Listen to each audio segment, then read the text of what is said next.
Think over the activities that you do during the whole day, like brushing, taking bath, going to school, doing homework, eating, playing, etc. Have you ever thought about the energy that you get for doing all these activities? How do you feel energetic? It's the food from which you get all the energy to work, play, and study. Can you think of a day or two without having food? Have you ever thought, from where does this food come? All the food that we eat come from plants and animals. You have learnt earlier about green plants which synthesize their food by the process of photosynthesis.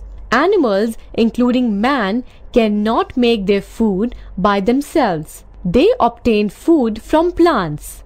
It is easier to get food for a few persons, but if we have to provide food for the people of whole country, we will have to obtain it on a large scale.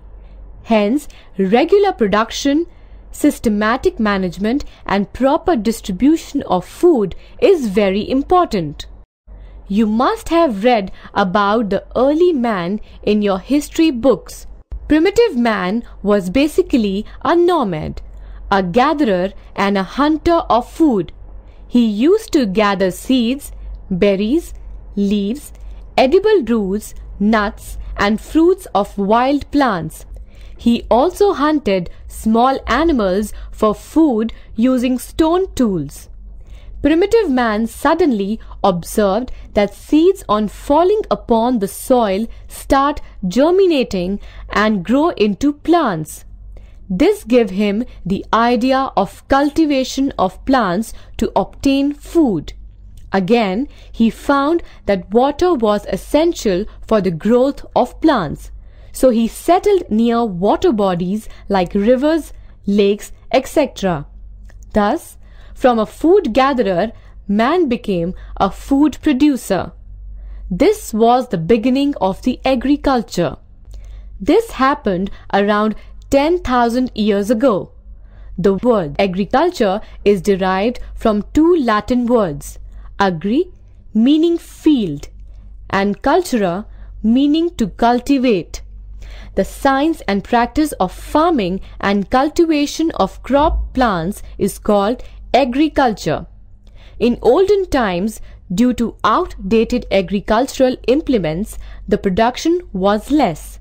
But nowadays, new technologies have boosted agricultural practices and crop yielding along with rearing of livestock including poultry called animal husbandry. Man cultivates plants in the fields to obtain food such as cereals and pulses. Cereals are tall grasses from which nutritious seeds called grains are obtained on cultivation. Grains provide us carbohydrates, proteins, vitamins, minerals, and fibers. Pulses are protein-rich seeds of leguminous plants. Vegetables and fruits are rich source of minerals and vitamins. He also grows plants for ornamental and decoration purposes under horticulture. Agricultural practices. The various tasks performed by the farmer to raise a good yield of crops are called agricultural practices. The plants grown and tended in a field are called crop plants. For doing various activities in cultivation of plants, a farmer needs different types of tools. These tools which are involved are called agricultural implements. Agricultural practices at a glance. Tasks. Implements used. Function of implements. Number 1. Preparation of soil. Plowing, tilling, leveling, manuring. Animal or man-driven tractor or wooden or iron plows. Tractor or animal-driven iron or wooden levelers. manually or by drill. Pulverizing, uprooting and stubbles, making soil surface even for uniform irrigation, making the soil spongy and airy. Number 2. Sowing, by hand or seed drills, putting seeds in the prepared soil. Number 3. Addition of manure, fertilizer, by hand or using drill or sprayer. Addition of nutrients needed by plants. Irrigation, sprinklers, wells, tube wells, canals, supplying water to plants. Number 5. Weeding, trowel, harrow, spraying weedicides, removal of weeds, unwanted plants. Number 6. Crop protection, sprayer, manual or knapsack sprayer, aerial spray by low-flying helicopters. Control of diseases caused by plant pests, bacteria, fungi, etc. Number 7. Harvesting, sickle, harvester, combined for both harvesting and threshing. Reaping of crop plant. Number 8. Threshing, manually thresher, combine animals, separation of grains. Number 9. Winnowing, winnowers, combine, thresher, removal of hay and chaff. Number 10. Storage, silos, gunny bags, clay and metal containers, storing grains for future buffer stock. Preparation of soil. Before sowing the crop seeds, the soil of the field is loosened and overturned. This process is called plowing. Plowing is done to facilitate ventilation in soil and makes it suitable for the growth of microorganisms and other organisms like earthworm, which makes the soil fertile by decomposing the remains of plants and animals. The instrument used for plowing is called plow. Plow may be made of wood and iron or of the iron only. For plowing of the soil, domestic animals like ox, camel are used. Now, in big farms, the tractors are used for plowing with cultivator, which saves time and labor of plowing manually. The process of making soil surface even and smooth is called leveling. The process is done with the help of wooden soil leveler. Leveling ensures uniform irrigation and distribution of minerals in the field. It helps to prevent soil erosion. Sowing. When soil is plowed and leveled, seeds are sown in it. Before sowing seeds, selection of healthy seeds is done by putting seeds in water. Defective. Floating seeds are rejected. The seeds which remain submerged in water are selected for sowing. The seeds should be sown at right depth in the soil. If sown at greater depth, they will not get sufficient air for respiration, and on germination, the shoot will not come out of the soil. On the other hand, if seeds are sown on the surface, they will be eaten by birds. Also, there should be proper spacing between the seeds so that there is less competition for water, nutrients, sunlight, etc. Sowing can be done manually or by using a seed drill. The method of sowing seeds manually by hand in the field is called broadcasting. Sowing of seeds with the help of seed drill is a better method because in this way seeds are sown at proper depth and distance. Transplantation. It is the process of transferring healthy seedlings from the plot, nursery to the main field. Transplantation is common in the cultivation of paddy and vegetables. During transplantation, seedlings are planted in a well-prepared field at a proper distance in rows. This ensures that plants are able to receive sufficient light, water, and space. Weeding: the removal of unwanted plants, weeds, growing along with desired crop from the field is called weeding.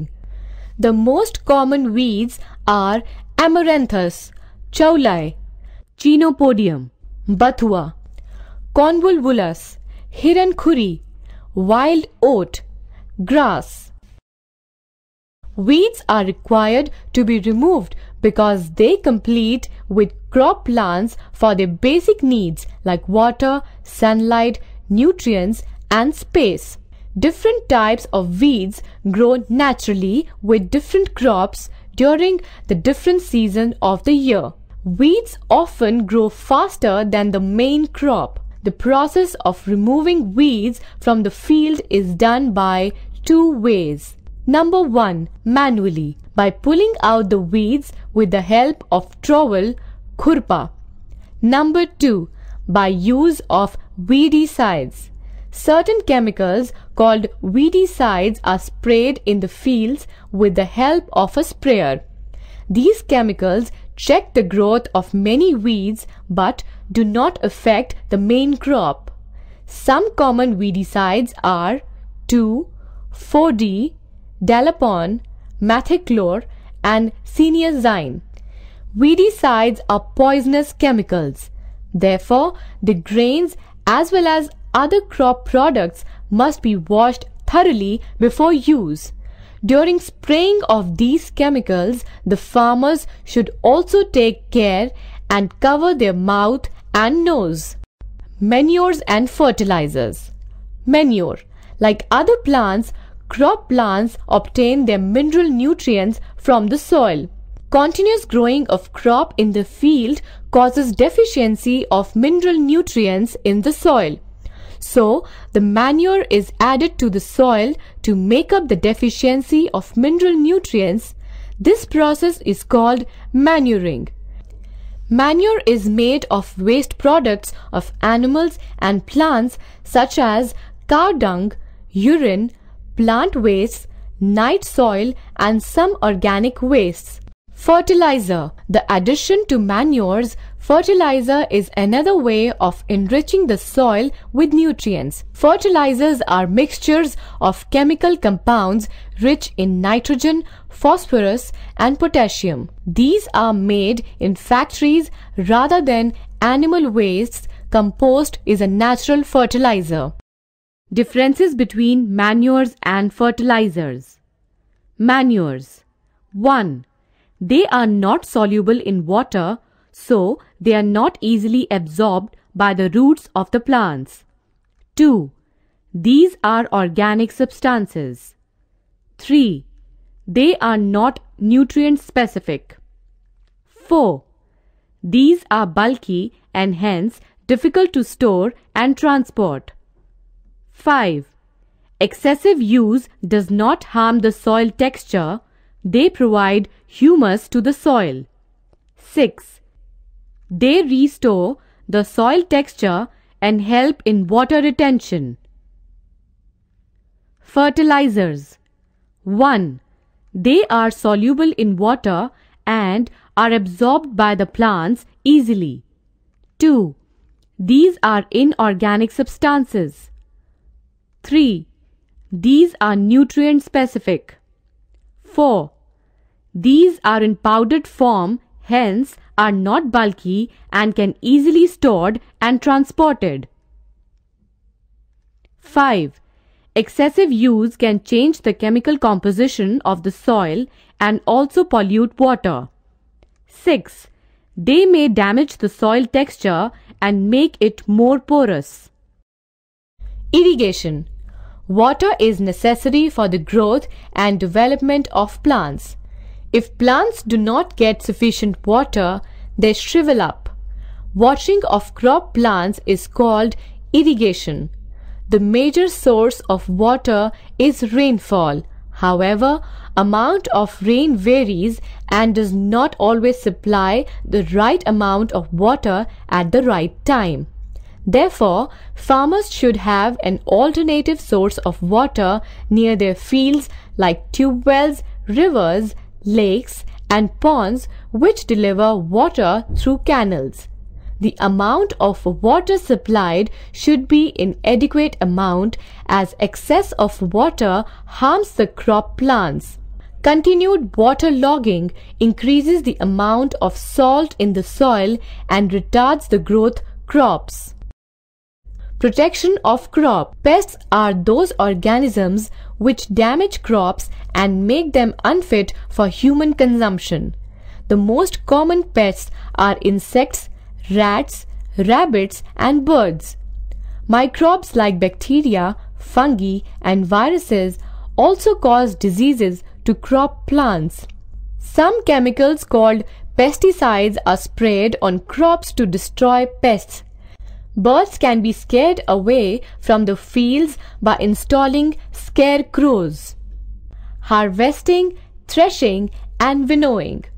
Once the crop matures, it is harvested.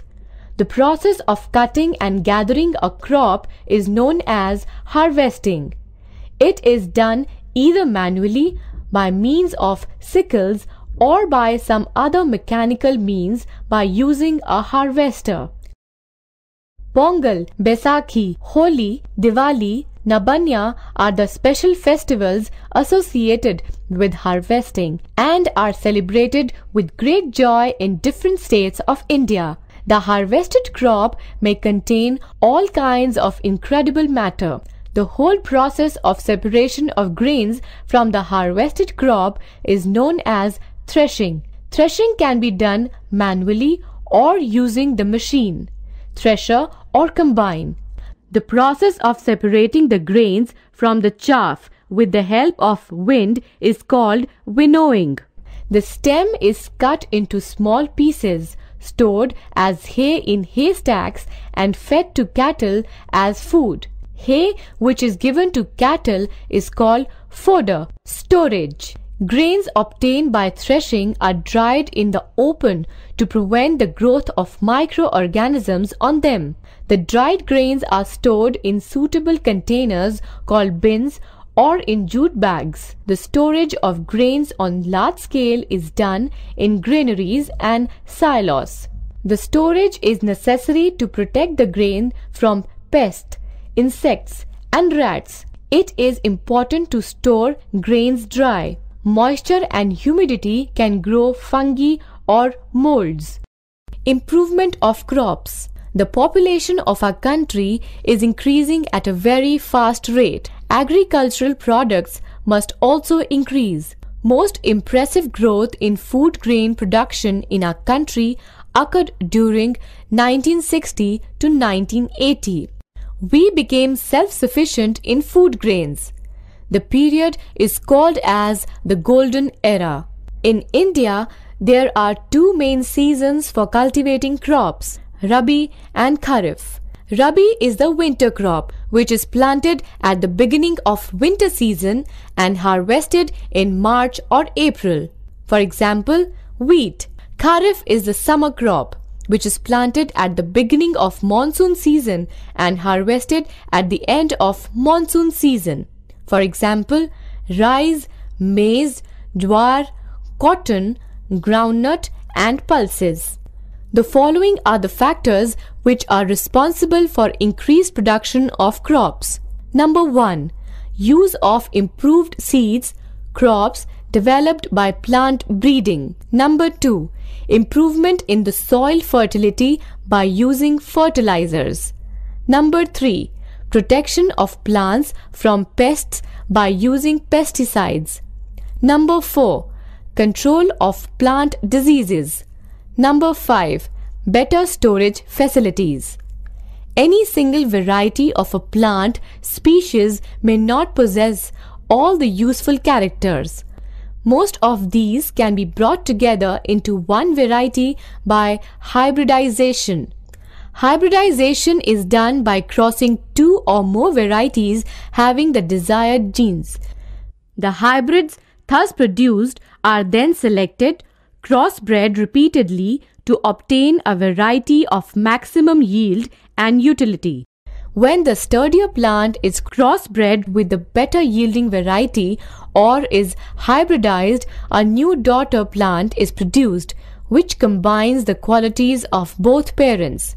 A plant derives its nutrition largely from the humus layer and the top soil. Repeated farming depletes the soil of its nutrient supply and reduces crop growth. To prevent this, it is advisable to cultivate two different types of plants alternately.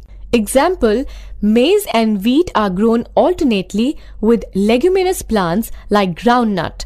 The groundnut plants with its nitrogen-fixing bacteria enriches the soil with nutrients.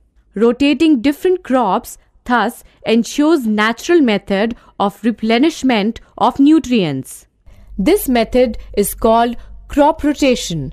Mixed cropping is done in order to save time and labor. Groundnut and cotton are often grown together in mixed cropping. Nitrogen cycle. Air contains about 78% nitrogen in atmosphere. Water bodies also contain nitrogen. Nitrogen is an essential component of proteins, vitamins, and nucleic acids, which are present in all living things. The cyclic process by which nitrogen element is circulated continuously through the living and non-living components of the biosphere is called nitrogen cycle. Nitrogen cycle has the following steps. Number 1. Nitrogen fixation. Number 2. Nitrogen assimilation. Number 3. Denitrification. Nitrogen fixation. It is of two types. Number 1. Atmospheric nitrogen fixation. During lightning in the sky, when temperature is high, the nitrogen gas present in the atmosphere reacts with oxygen to produce oxides of nitrogen, which gets dissolved in rainwater, forming dilute nitric acid. This reacts with alkalis of the soil to form nitrates. Number 2. Biological nitrogen fixation. Atmospheric nitrogen is converted into nitrogen compound by living organisms.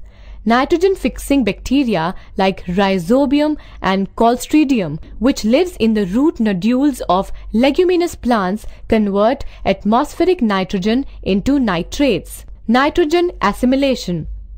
Inorganic nitrogenous compounds are converted into organic compounds that become a part of living organisms. This conversion of inorganic compounds into organic compounds is called nitrogen assimilation. The plants absorb nitrogenous compounds from the soil and water and convert them into plant proteins. Denitrification. The conversion of nitrate salt which is present in the soil to free nitrogen gas is called denitrification. It is carried out in the soil by bacteria called Pseudomonas. Animal husbandry. Though plants are main source of food and other substances of use for man, but animals are also used for food, wood, leather, meat, eggs, etc. Man domesticate animals for specific purpose. All domesticated animals used by man are called livestock. Steps needed to be considered in animal husbandry are breeding, feeding, weeding, heeding, and caring. Breeding. The method of producing animals with desired characteristics. Through breeding, we can get high meat and milk yielding animals by selective breeding. Feeding. Animals have to be fed with balanced diet for their healthy growth and development. Weeding. The elimination of harmful and undesirable characteristics for next generation. Heeding and caring. The proper care and management of animals to ensure their better health. Cattle. Cows, buffaloes, and bullocks are known as cattle. Use of cattle. Number 1. Cows and buffaloes provide milk and other dairy products. Number 2. Bullocks are used in agricultural practices such as plowing. Number 3. Cow dung is a very good source of manure and gobar gas. Poultry. Poultry farming or rearing of poultry birds like hen, chicken, etc. is done in poultry farms. Number 1. These birds are reared for meat and eggs. Number 2. Poultry products are rich source of animal fats, proteins and vitamins. Number 3. Poultry birds breed faster. Egg. Hen starts laying egg at the age of 6 months.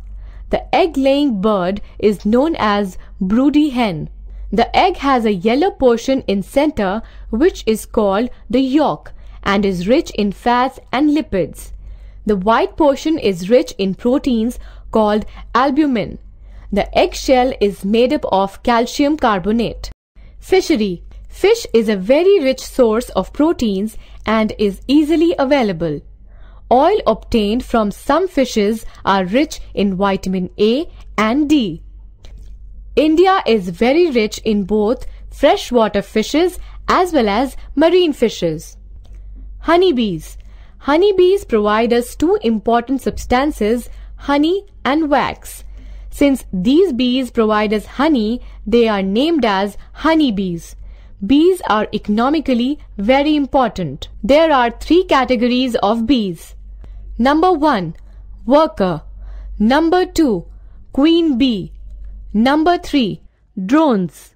In large scale, it is done by keeping the bees in large artificial beehives in apiaries.